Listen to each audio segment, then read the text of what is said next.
Okay, so what we're gonna do at this point here is we're gonna approach the idea of projectile motion, which is gonna be the last part of this chapter, and deal with it in terms of just throwing an object up in the air and analyze what happens.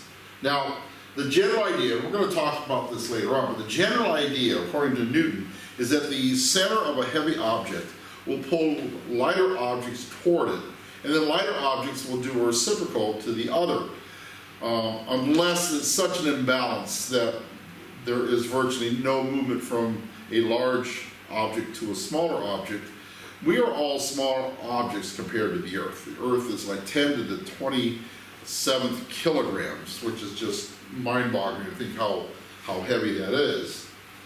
But one thing we do know is that the tendency to pull things towards the center of the Earth is stopped only because we are on solid ground. If this was all, kind of a mushy, gassy, liquidy kind of thing, we'd all get sucked down to the bottom eventually. Of course, there are other forces involved with friction and that kind of thing, which again we're going to talk about later on. But for right now, we're going to deal with that concept of gravitational acceleration. Now, we talked about free fall before. We've dealt with problems with that. But what we are going to do now is we're going to look at the very simple idea of throwing an object up and then it coming back down. And this is the very idea that Newton was struggling with when he's sitting under a tree, reading or writing or doing whatever he is, and an apple falls, and he goes, "Why did that happen?" And then he starts going through his scientific method of deciding how fast or how often an object was falling at a certain rate and how it changed. So it was all complicated stuff. This is the guy who developed calculus, so you know the kind of mind he had in order to come up with concepts like that. It's just brilliant, and he's taken us to the next level of thinking.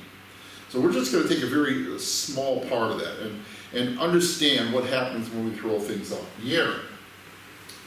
Okay? So, if I throw an object up in the air, I hold my hand up, the object comes back down there, I'm going to take the time it takes for it to go up, come back down, and hit my hand. So the distance it goes up is going to be the same as the distance come down. If I caught it down here, that would ruin it.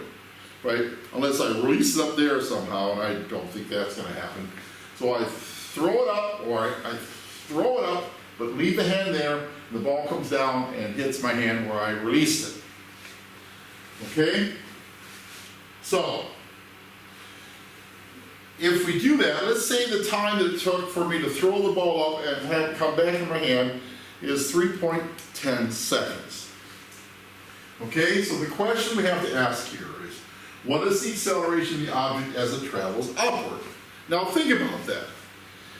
If anything is changing speed, is by definition acceleration. Now, if it's negative acceleration, it's deceleration, but deceleration is negative acceleration. So the question I have to ask is, when you throw the ball up, does it continue to speed up, or does it slow down to a point where it stops, just infinitesimally small amount of time, it stays in that position, then it drops down. We're not all like the Roadrunner or Wile E. Coyote, where we can somehow magically stay in the air, look around and go, "Oh, I'm in bad shape here, I'm gonna fall," and then falls. No, it's instantaneous, but it's just a very tiny amount of time where it's going to stay at zero, and then it starts dropping down. So that means it's decelerating as it goes up.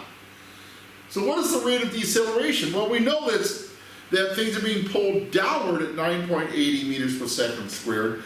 If I were to drop an object and let it go, it's going to increase and increase and increase. So it would make sense then that as I throw it up there, it's going to decrease, decrease, decrease, decrease, and get to zero and come back down again.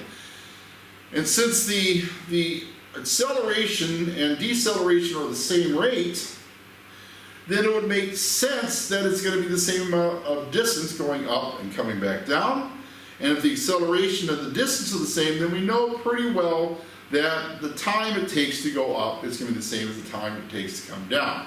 So all those things come into play here, and we're going to use our physics toolbox and all the distance formulas and the definition of acceleration / g will be coming into play for this.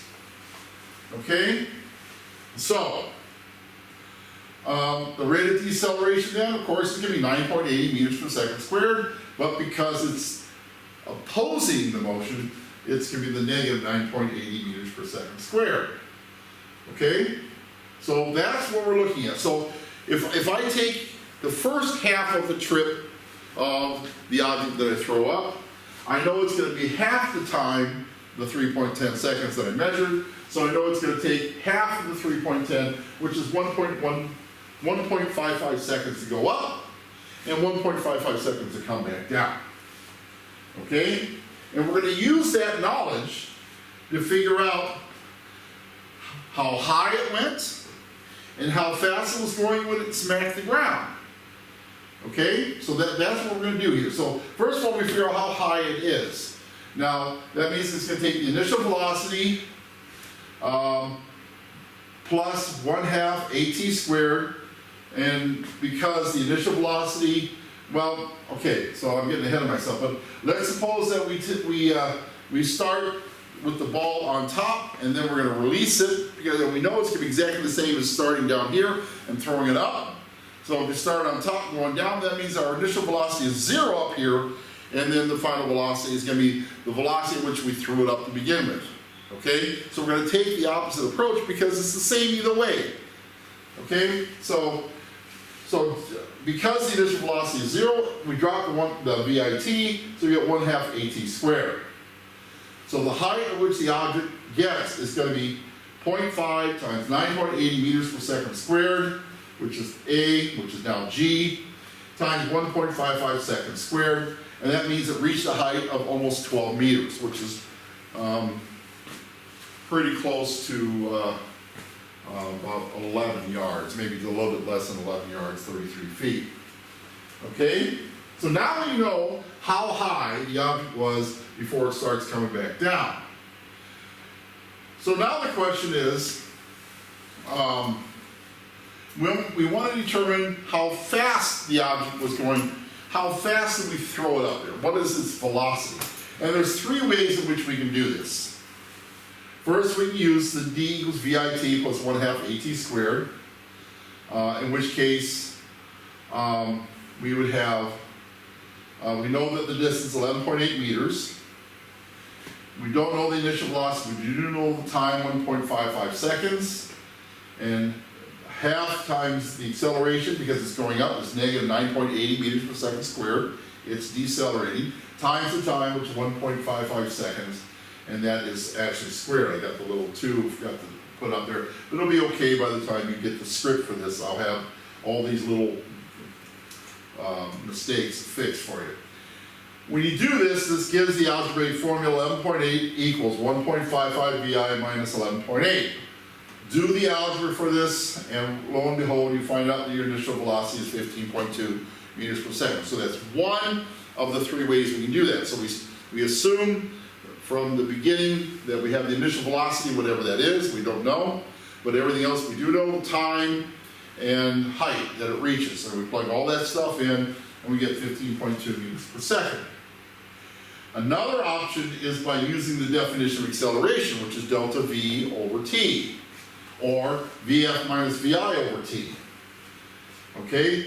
Now again, if we're starting down here, that means the acceleration is actually decelerating, but we use a negative acceleration for that, so we use negative 9.80 meters per second squared equals 0 minus VI.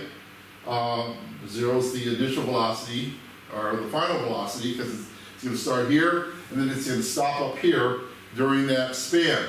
So the final velocity minus VI is over 1.55 seconds. Do the math on that. Boom, you get 15.2 meters per second, just like we did last time. So that's option number 2. Personally, I like option number 3. In option number 3, I really try to avoid using negative numbers as much as possible. This is why I like this one a lot. Because I tend to think at 10 different directions at once, and negative numbers are just one of those details I tend to forget. And my knowledge of students over the past almost 50 years is that they are just like me. They tend to forget little details. So you want to avoid situations where you might make those little mistakes. And you have to be honest with yourself. Do I remember, do I not remember? If you don't, then you want to use every opportunity to use positive value. So this is my option, but by no stretch of the imagination is this definitively the way to do this. Now, you can use any one of the three options, but I'm going to assume that we're going to start from here and drop it down to get a positive 9.80 meters per second squared. So that means my final velocity is now what happens when it hits the hand. And the initial velocity is 0, where it stopped before it starts coming back down. Kind of a, like I said, a Roadrunner or Wile E. Coyote moment there. So we plug that in, Vf minus Vi over T, Vf minus 0 meters per second divided by 1.55 seconds. So this is your algebra problem as a result. Multiply both sides by the 1.55, and boom, you get 15.2 meters per second. So this assignment is going to involve situations very similar to this, give you a chance to work whatever option makes you feel comfortable with. I've given you some problems here, not in the book. I like these problems better. I think the book sometimes gets a little wordy, and while I understand why they do that, it kind of gets in the way for this. I just want you to get used to using these formulas and recognizing what formula you get in case you run into problems like this at a later time if you take physics in college and so on. So, find the initial velocity and the height for situations in which the ball is thrown back up, and this is the total time it takes to go up and come back down. Okay? So, be aware of that, and good luck.